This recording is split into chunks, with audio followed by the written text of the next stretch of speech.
Hello and welcome to today's webinar.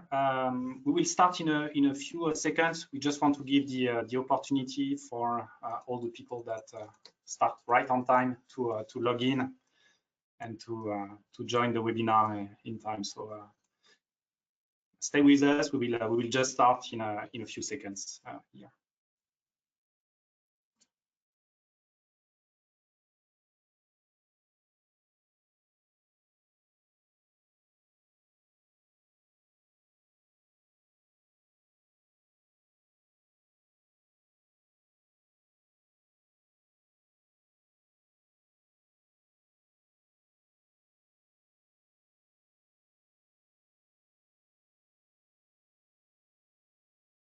We still have people joining in. We can see the number of attendees growing up. So I say we just want to give a few seconds for all the participants to join in before actually start to dive into the topics of today.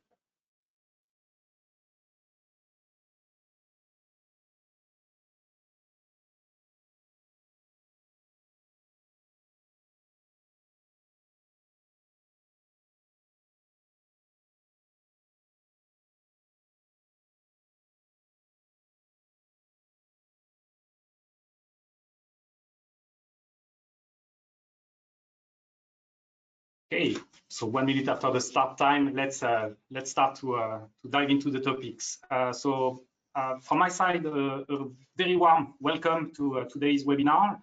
My name is Jean-Baptiste Delcroix. I'm not on one of those pictures. That will be my colleague Ludovic Frelin and Mr. Jérôme Michaud that will do that. So my name is Jean-Baptiste Delcroix. I'm the head of product management at Würth Elektronik ICS, and I'm really happy to welcome you all today. It's a kind of a special webinar for us today, as it's a joint webinar between Würth Elektronik and Mersen, and I will get into the details of that. So the webinar today is called High Voltage PDUs and Fuse Selection. And as just said, it's a joint webinar between Würth Elektronik ICS and Mersen. Würth Elektronik ICS as manufacturer of power distribution unit, and Mersen electrical protection as specialist for fuses and busbar application. So you will see that during the presentation of Ludovic and Jérôme. That's really a joint effort of those two companies to provide you with great power distribution unit. The topics of PDUs and fuse selection is an especially underestimated topics. So the selection of the PDU is always the last item that will come into the design of a vehicle. Everybody will focus on their battery pack, their inverter, their power electronics, DC-DC converter, and all those elements. And the PDUs is really often the last element that is being chosen or designed.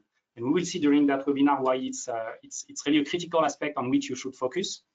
And inside of those PDUs, we will find fuses, and the choice and let's say to pick the right element to ensure the protection of your electrical architecture is also a critical aspect that should not be underestimated. So that's why I'm really delighted today to have Ludovic and Jérôme with us today to start to dive into that topics. But before going into the technical details, just a few elements about today's webinar. So you will be muted during the whole time of the webinar. That will make it easier, as we have quite a lot of guests today to manage the session in a proper way. But you can ask a question, and I will show you afterwards how you can do that. The lecture will be roughly half an hour here, and then we will move on with questions that will be 10 to 15 minutes, so that you can also have a chance to interact with our two speakers today. If you have questions, I will show you a way to show them and ask them during the webinar. But let's say that you forgot to ask us a question, and that in half an hour, 1 hour, 2 hours, you have that question that comes back into your mind. You will have the ability to do that, and you can send them to the email address that is just written here. An important element also, you will get the slides that we will show today. They will be provided to you by your classical contact point that will share those slide deck with you. And just one last thing before going into the question aspect. at the end of that webinar, you will be asked a few questions. If you could take the time to answer those questions, that will really help us to improve the next session and the content that we try to provide to you for through those webinar sessions. Regarding the question and how to ask them, so you will notice the GoToWebinar software that normally just started, so that you can see us today.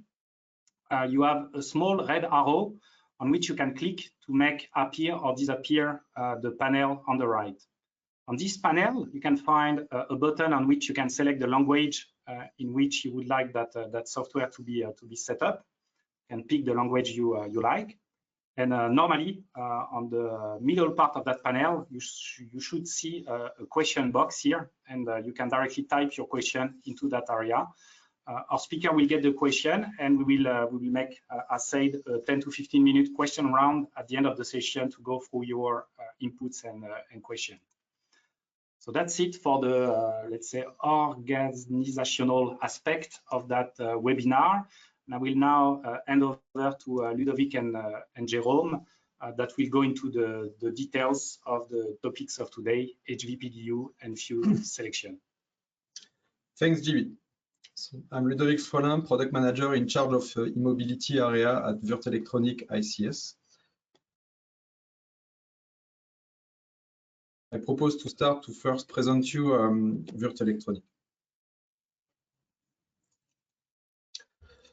So, Würth Elektronik is part of the Würth Group company that you maybe know for fixation solution and tools.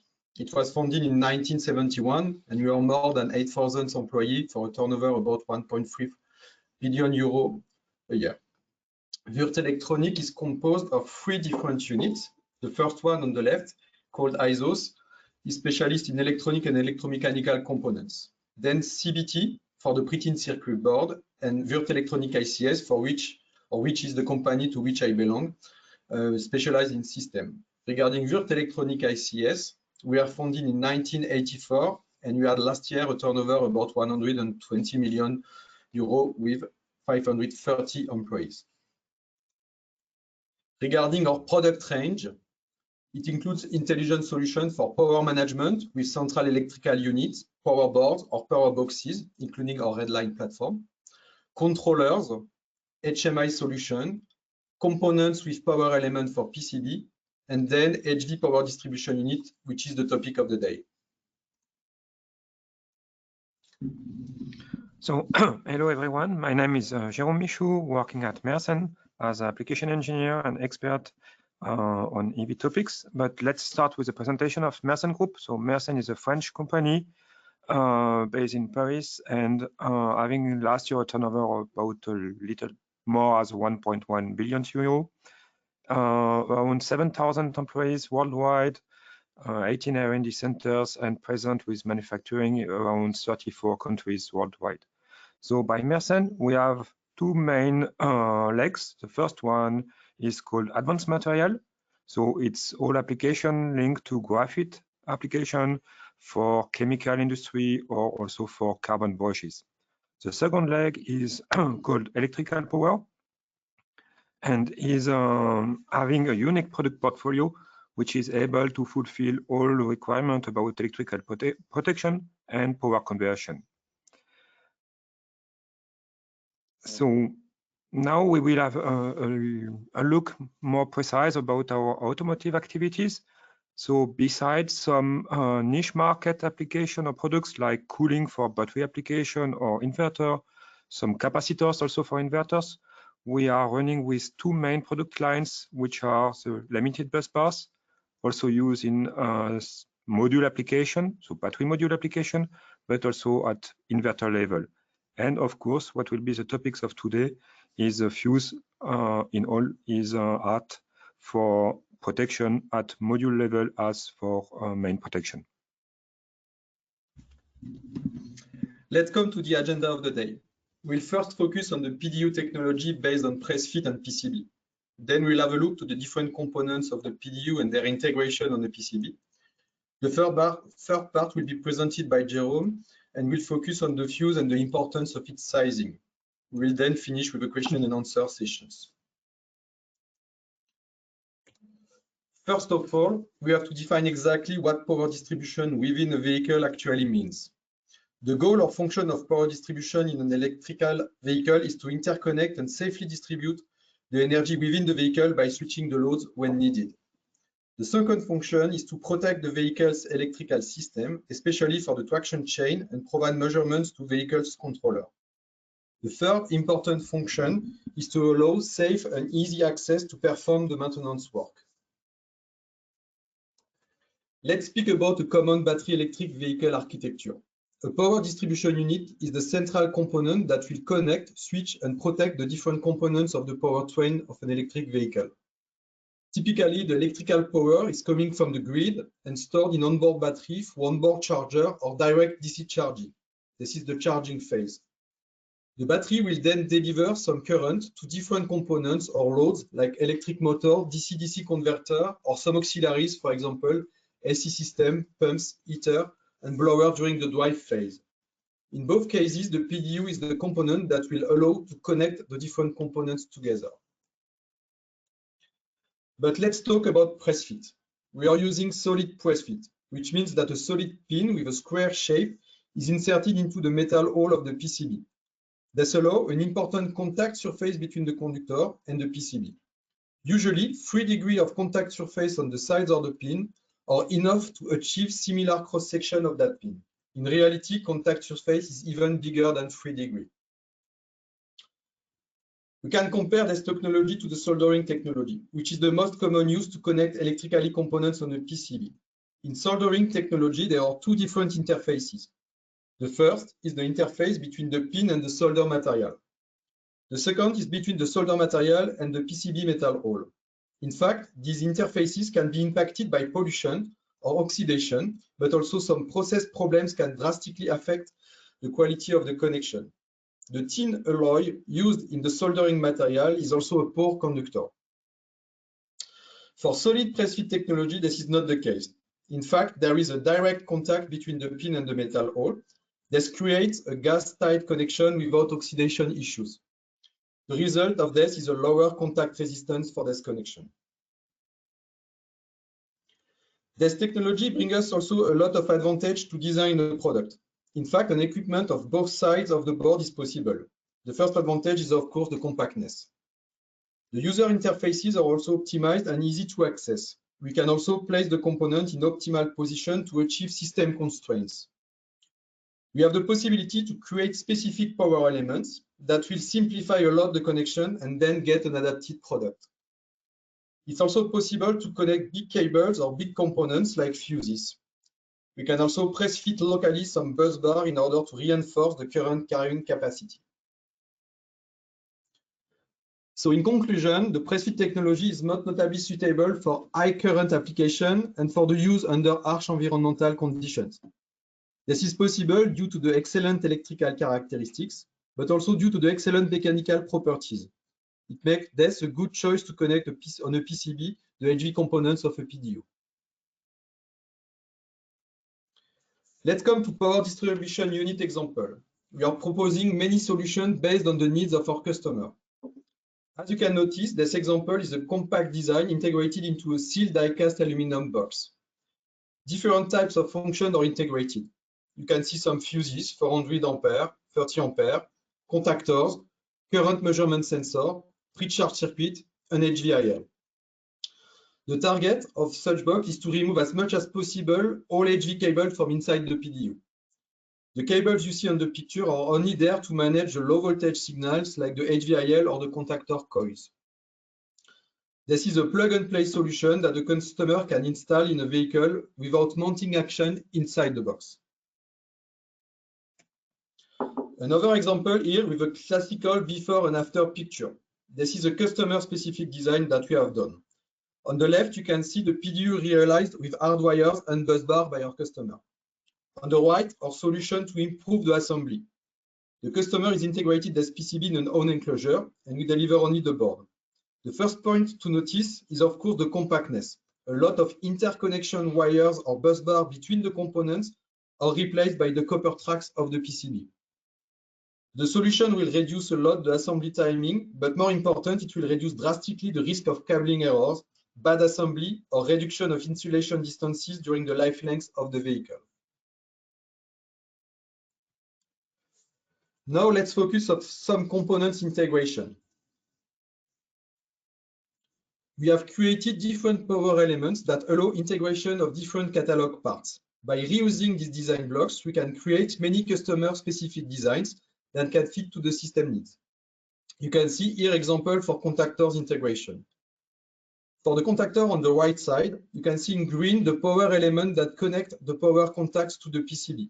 The compression is ensured by a screw from the back of the PCB. Small pins are also connected to the PCB without soldering to connect the coil and the feedback signals. So this contactor is connected to the board without any cable. The contactor on the left has a different design. We have here designed specific power element and bus bar for the power. The signals are connected with small cables and connectors on the PCB. Both mounting styles are possible depending on the requirements. Connectors are also important design block. Indeed, it allows safe connection of the PDU, integrated HVIL, and also shielding. One big advantage is to get a plug-and-play solution here. You can find there two different examples of connector integration. On the left side, the connector is integrated with a right-angle power element, and then a screw is placed to maintain the compression. The HVIL is connected to the PCB with a small wire harness that you don't see on the picture. On the right side, this type of connector can be mounted with a power element bush and bus bar style mounting. The HVIL is connected to the PCB also with a small wire harness. PDU products are also important in the safety concept of an electrical vehicle. Measuring the current and the voltage can often be requested in the system to manage the battery load and the power. You can find on the picture two different types of sensors. On the left side, the current is measured through a shunt mounted on the power elements, and the voltage is measured with small cable harness connected to the PCB. On the right side, a Hall effect sensor is measuring the current passing in the green power element. We can also integrate isolation monitoring device from the market in our products. In the middle, the IMD is mounted on the wall of the box itself, but it could be also mounted on the main board. And now the fuses. The peak fuse on the left, typically 400 ampere, can be mounted to the PCB with two big power elements. This is similar to a bus bar mounting. The power element is quite massive in order to support the fuse and have a high number of press-fit pins to carry the current to the PCB. The fuse can be easily dismounted from the top to be changed. The second example of fuse is for smaller current, typically up to 30 ampere, which is generally used to protect the auxiliary loads like pumps and AC systems. This is a compact design integration that can also be dismounted from the top. On the right side, you can see a real application picture showing integration of different sizes from Mersen fuse. Regarding PDU, we also see big trends to integrate more and more smart features and electronic. We see three different types of smart features. First, the basic features. This is the first level of the smart PDU. It integrates some measurements like current, voltage, and temperature. The PDU is communicated this measurement to external controllers without action on the signals. Then there are the advanced features. In that case, the PDU has higher level functions by integrating communication modules. It can also locally activate some contactors. External isolation monitoring can also be integrated. And then the future features. Here, the PDU will integrate some safety requirements and maybe also some preventive maintenance function of the fuses and the contactor. Other trend is a general higher power request with, for example, the megawatt charging area, 1000 volt, 1000 ampere, or voltage more than 1000 volt DC. For higher power, the PDU will have to integrate cooling solutions. They will also contain a mix of PCB and bus bars. The component will also have to fit this new power request, and that will have a big impact on the PDU design. Now I give the microphone to Jérôme to speak about fusing. Thank you, Ludo. So let's start with an example of what happened in case of fuses, let's say, working in bad condition.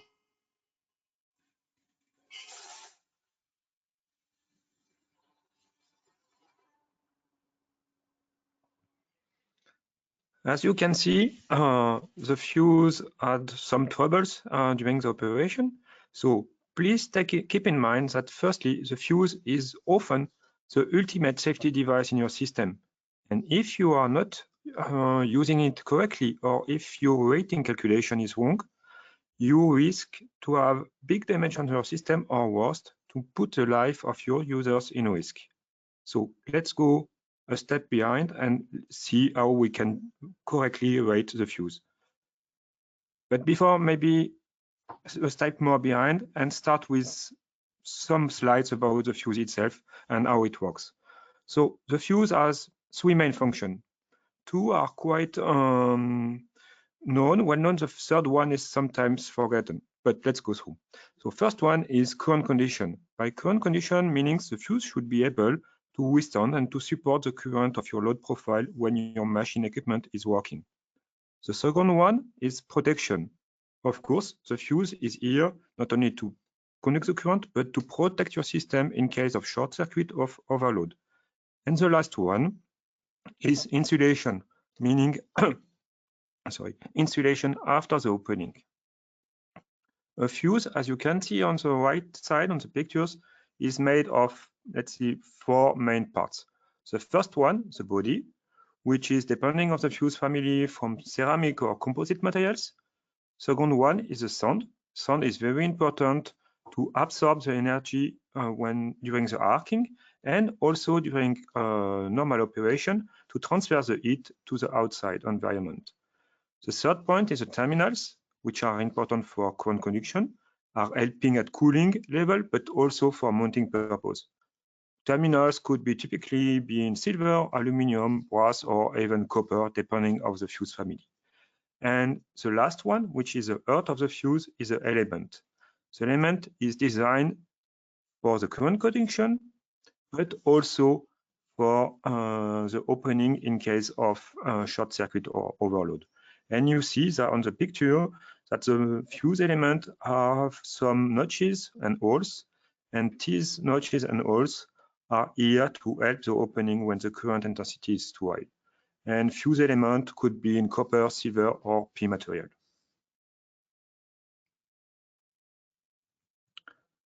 Now, having a look, last inputs to keep in mind in terms of sizing, physically sizing. So the fuse have a voltage rating, which is corresponding to the maximum voltage for the fuse is able to work and to operate in the worst condition. So in the middle, you see a fuse with a certain low voltage and certain current. And let's see what happens when you are looking for a higher voltage rated fuse or higher current rated fuse. So if you are looking for the same fuse or same rating fuse, but with a higher rating in voltage, the fuse will come longer and will have more notches in series, is the picture on the left, on the right side, in order to manage better the arcing and the arcing. If you are looking for a fuse having the same rated voltage but having a higher current rating, the fuse will come wider because we will have more elements in parallel or thicker elements in order to reduce the current density. So now that we have the basis about how is made of fuses, what are the function of the fuses, let's step in the fuse current rating. And here, I don't want to offend you, but we are starting with a nice dilemma question. We want, or you want as user of the fuse or equipment to have a quick protection. So meaning that the fuse is reacting very quick in case of fault current, but in the same times, you want to have a fuse which is not heating too much and which is able to last for a long time. So these two wish are, let's say, contradictory. On one side, when we want to have a quick protection, it means we will need to have a smaller element in order to melt very quickly. But if you want to have a fuse which is able to withstand all the load profile for 10, 15, or 20 years, you need to have a larger element in order to better fit the cycling. So you can see on the small animation what happens at the fuse element level. So the fuse is not only an electrical device, it's a, let's say, electrical mechanical devices. So when the current is going through the fuse element, the fuse element is resistive, so it will heat, and at the notches level, you will have some dilatation, so the fuse element will extend itself. And after that, the current will go down or will stop, the fuse element will cool down, and the fuse element will come back at its original position. So this cycling expansion, retraction is creating fatigue on the fuse element, and can, in case of wrong sizing, come to a failure without, let's say, explainable reason, so without any fault current. So here is a way to select the right reference. It's maybe a little bit complex, but I will help you to go through and to do it simply. So we start with the fuse preselection. By fuse preselection, we will are looking for the voltage to get a series, but also having a nominal current or rating current for the fuses. It will be based on the RMS current or exact profile when you have it, and on which we are applying some derating factors. So it's the green frame on the bottom. By derating factors, you will find influence of the ambient temperature around the fuses, not in the vehicles, but really around the fuses. If you have an active cooling, air cooling on your fuses, it will also depend on the altitude, the terminal connection size, and naturally cycling and overload the fuse will see during his lifetime. With these 2 points, we get a fuse reference. Now we will have to check if this fuse reference is really suitable for your application. So is it answering good on the protection level? For that, we will use, of course, a fuse datasheet, and we will check different requirements like MBC, so minimum breaking capacity, the minimum current that the fuse is able to open. It will also check the maximal breaking capacity of the fuse. We will check if it's suitable for coordination with other devices. If all the requirements are checked and validated, okay, we have our right fuse selection. If not, we need to dig a little bit in the system. So for that, we will go to using, let's say, other solution or also soft like thermal simulation. And we will have a deeper look on the current profile we are getting from you as customer and on the temperature profile to see if it's working or not. If it's working, great, it works. If not, we will need to have to discuss with you and to come back to see if any compromise is acceptable on the fuse selection. When I say compromise, it means what do you want to have at the end? Do you want, are you able to move on certain points, certain requirements? And for example, are you able to accept, let's say, a little bit worse protection, so starting for a higher current level, or are you able to decrease the lifetime of the fuses? So meaning, okay, we were expecting 15 years, maybe we can live with only 10 years and service the parts and change it. So if we come to an agreement on this point, okay, we have our own fuse. If not, what are the choices? So we can trigger the fuse, meaning we can do some fuse adaptation in order to fulfill the requirement, or in the worst case, start a new development.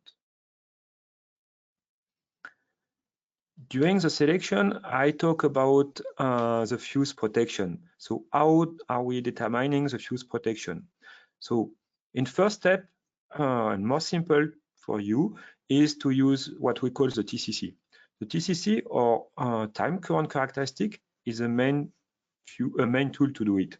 So it's a picture. On the picture on the right side, so you see two curves, orange one and blue one. Let's say orange one is the one of the fuse. This curve is representing the time to reach the arcing. It should be clear for everyone. It's not the time to reach opening, so meaning it's not the time up to the current is going to 0. It's really the time up to the current, the fuse is reaching arcing. The blue curve is a curve of a cable.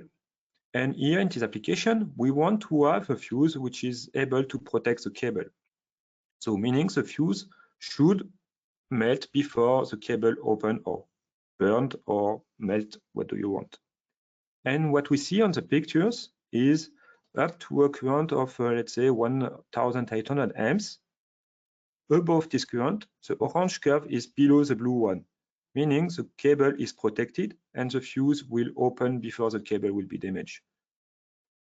Below 1,800 amps, the curve of the fuse is above the curve of the cable. So meaning the cable will be damaged before the fuse melt. So for this current, you need to have another safety system to assure the safety of the cable, the protection of the cable.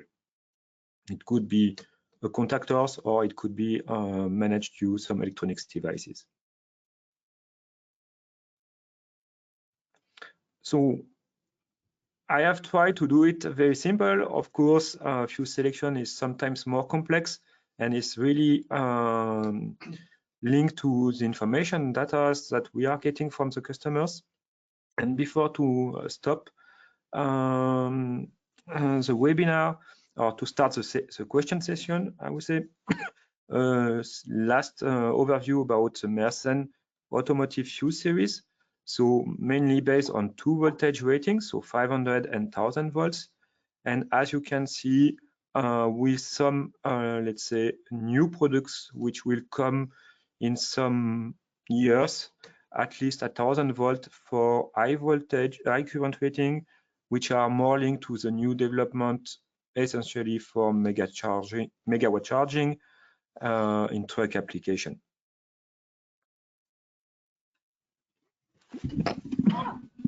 We are now at the end of this presentation, and we hope that you have liked what we show you today and that you can hopefully use that on your machine design.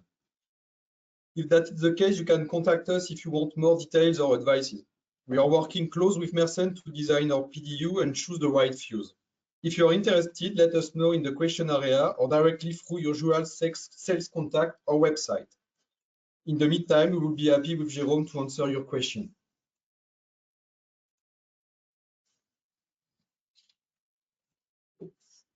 Can now jump to the question and answer session, and maybe we give you a few seconds to write the first question.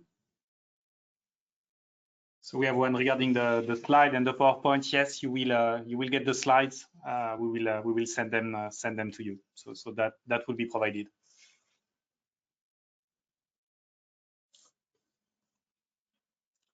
We have also one question regarding the fuse. The question is, you mentioned that additional tests are necessary to check the protection with fuses. Which test? So it would be principal, let's say, a coordination test between different components and the fuse. So let's say testing contactors and fuses to see if the reaction and the protection is really guaranteed along the complete current level. We can also do some cycling tests, environmental tests, or also working capacities tests. And all the tests are made in our labs in France, so near Lyon. Okay, there is also another question regarding qualification test, but on the PDU side. So which test are you realizing on the PDU? So we are qualifying our custom product with the ISO 16750 to test the environmental conditions like the temperature testing, shock, vibration, happy sealing, or salt spray.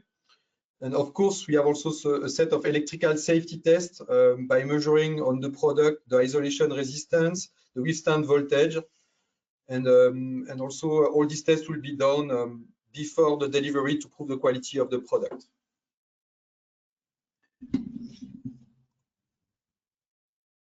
So we have one question here about how vibration affects pressed connector. So I suppose that's a question regarding press fit and its stability in regards to vibration.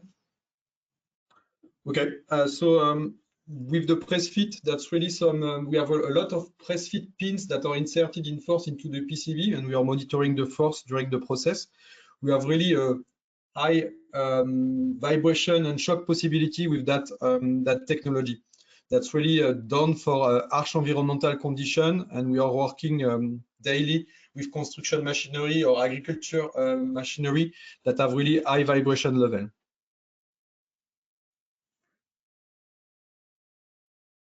We have a question here. I think that's an interesting one. Maybe Jérôme, you can help here. That's in regards to how to choose the contactor with the fuse, and how does the pairing between the contactor and the fuse works. So the contactors has a, let's say, a maximal breaking capacity at least one time, and we should be sure that we don't have any gray zone between the fuse protection and the contactor protection.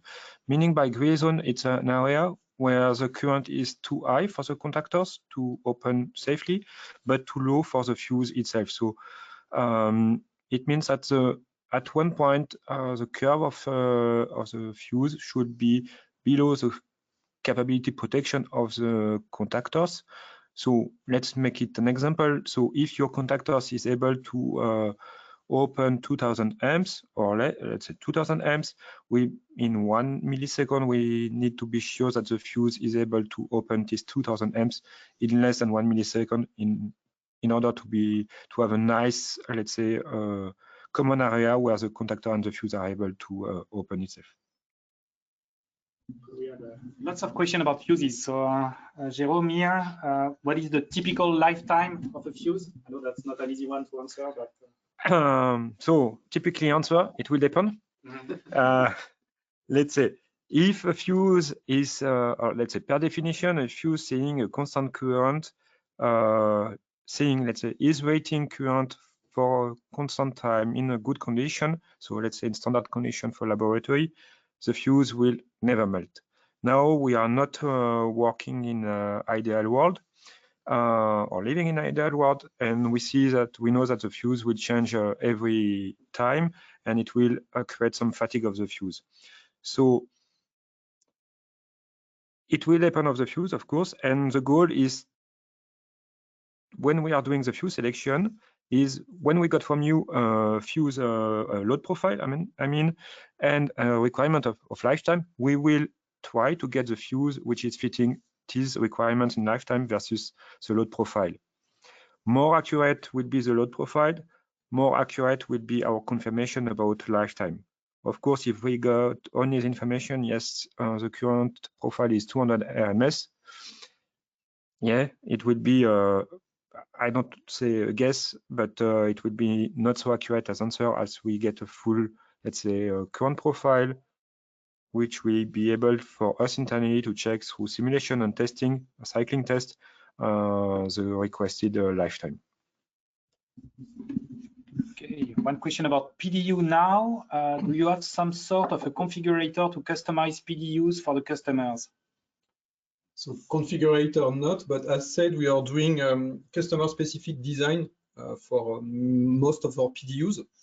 And for that, we are using design blocks. So means I mentioned that we have created some specific power elements. So we have a list of catalog parts that you can use in our PDU. And then we assemble that on a PCB. So really, depending about the needs, it's almost possible to make a PDU fitting to most of the design by reusing these design blocks and all these things that we have developed, and then transversalization for different projects. Jérôme, we have one question about AC and DC fuses, and the question is, can we use an AC rated fuses in a DC application? Again, a nice answer, it depends. So AC and DC are two different worlds, and let's say a fuse protection under DC is always more complex as under AC. At AC, at one time, the current will go through 0 and it will be easier for a fuse to open. In DC, it's never the case. So you need to be sure that your fuse, your AC fuse you want to use, is able to work also in DC condition. And it's not because you have, let's say, a 2000 amps fuse, a 200 volt AC fuse, that it will be automatically, without any limitation, works under 2000 volt DC. So please always refer to information on the datasheet. And if there is no mention, please contact us directly to give you the confirmation. Okay, we have one question about lead time. So regard also to in regard also to customize PDU, how long would it take to? I mean, what would be the lead time to make a customized PDU design? It depends also, but mainly we are starting with an electrical diagram from the customer and also a specification explaining all the environmental conditions, temperature, and so on. And I would say that within 4 and 6 months, we can create a design, first prototype design, and deliver some parts. Then for sure, after that, we will follow a development planning by using pre-serial qualification and then SOP.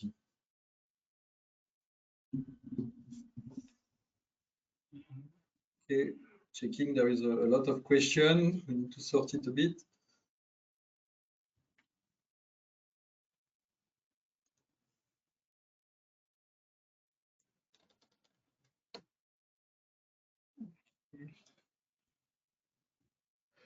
Okay, so it seems that we are at the end of the question. If there is some other question, please contact us via email. If we see that we didn't answer some question, we'll contact you directly. Anyway, what we will do is to take all the questions that are within the list of questions that we have and send you personal answers so that at least you get your answer to the question you ask for.